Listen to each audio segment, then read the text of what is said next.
केदारनाथ ज्योतिर्लिंग। स्कंद पुराण में लिखा है कि एक बार केदार क्षेत्र के विषय में जब पार्वती जी ने शिव से पूछा, तब भगवान शिव ने उन्हें बताया कि केदार क्षेत्र उन्हें अत्यंत प्रिय है। वे यहाँ सदा से अपने गणों के साथ निवास करते हैं। इस क्षेत्र में वे तब से रहते हैं जब उन्होंने सृष्टि की रचना के लिए ब्रह्मा का रूप धारण किया था। स्कंद पुराण में इस स्थान की महिमा का एक वर्णन यह भी मिलता है कि एक बहेलिया था जिससे हिरण का मांस खाना अत्यंत प्रिय था। एक बार कीड़ा शिकार की तलाश में केदार क्षेत्र में आया। पूरे दिन भटकने के बाद भी उसे शिकार नहीं मिला। संध्या के समय नारद मुनि इस क्षेत्र में आए तो दूर से बहेलिया उन्हें हिरण समझकर उन पर बाण चलाने के लिए तैयार हुआ। जब तक वह बाण चलाता सूर्य पूरी तरह से डूब गया। अंधेरा होने पर उसने देखा कि एक सर्प मेढक को निगल रहा है। मृत होने के बाद मेढक शिव रूप में परिवर्तित हो गया। इसी प्रकार बहेलिया ने देखा कि एक हिरण को सिंह मार रहा है। मृत हिरण शिव गणों के साथ शिवलोक जा रहा है। इस अद्भुत दृश्य को देखकर बहेलिया हैरान था। इसी समय नारद मुनि ब्राह्मण के वेश में बहेलिया के समक्ष उपस्थित हुए। बहेलिया ने नारद मुनि से इन अद्भुत दृश्यों के विषय में पूछा। नारद मुनि ने उसे समझाया कि यह अत्यंत पवित्र क्षेत्र है। इस स्थान पर मृत होने पर पशु पक्षियों को भी मुक्ति मिल जाती है। इसके बाद बहेलिया को अपने पाप कर्मों का स्मरण हो आया कि किस प्रकार उसने पशुओं पक्षियों की हत्या की है। बहेलिया ने नारद मुनि से अपनी मुक्ति का उपाय पूछा।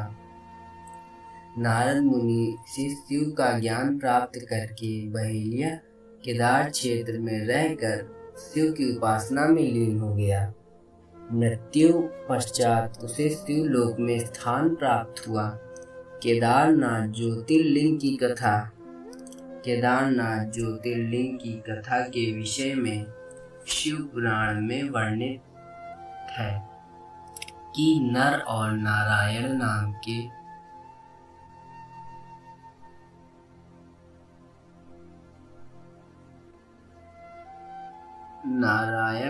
के दो भाइयों ने भगवान शिव की पार्थिव मूर्ति बनाकर उनकी पूजा एवं ध्यान में लगे रहते थे।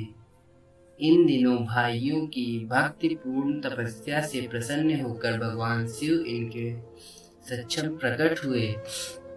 भगवान शिव ने इनसे वरदान मांगने के लिए कहा तो जन कल्याण की भावना होने शिव से वरदान मांगा कि वह इस क्षेत्र में से इन्होंने शिव से वरदान मांगा कि वह इस क्षेत्र में जन कल्याण हेतु सदा वर्तमान रहे। इनकी प्रार्थना पर भगवान शंकर ज्योतिर्लिंग के रूप में केदार क्षेत्र में प्रकट हुए। केदार से जुड़ी पांडवों की कथा।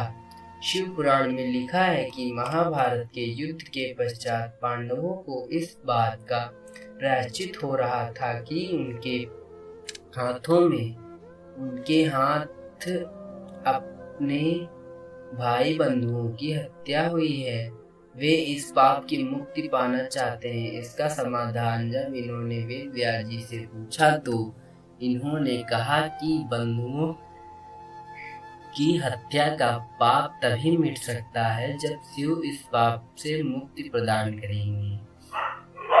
शिव पांडवों से प्रसन्न थे।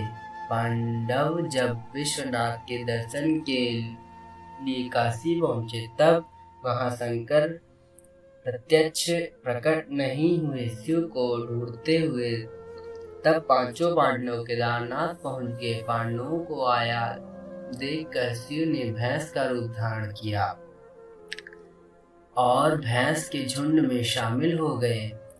शिव की पहचान करने के लिए भीम एक गुफा के मुख के पास पैर फैलाकर खड़ा हो गया। सभी भैंस उनके पैर के बीच से होकर निकलने लगी, लेकिन भैंस बने शिव ने पैर के बीच से जाना स्वीकार नहीं किया। इससे पांडवों ने शिव को पहचान लिया। इसके बाद वहां शिव भूमि में विलीन होने लगे। तब भैंस बने भगवान शंकर को भीम ने पीठ की तरह से पकड़ लिया। भगवान शंकर पांडव की भक्ति एवं दृढ़ निश्चय को देखकर प्रकट हुए तथा उन्हें पापों से मुक्त कर दिया। इस स्थान पर आज भी द्रौपदी के साथ 5 पांडवों की पूजा होती है। यहाँ शिव की पूजा भैंस पृष्ठ भाग के रूप में तभी से चली आ रही है। धन्यवाद दोस्तों। अगर आपको हमारी कहानी अच्छी लगी हो तो लाइक, कमेंट एंड सब्सक्राइब जरूर करिएगा। Thank you.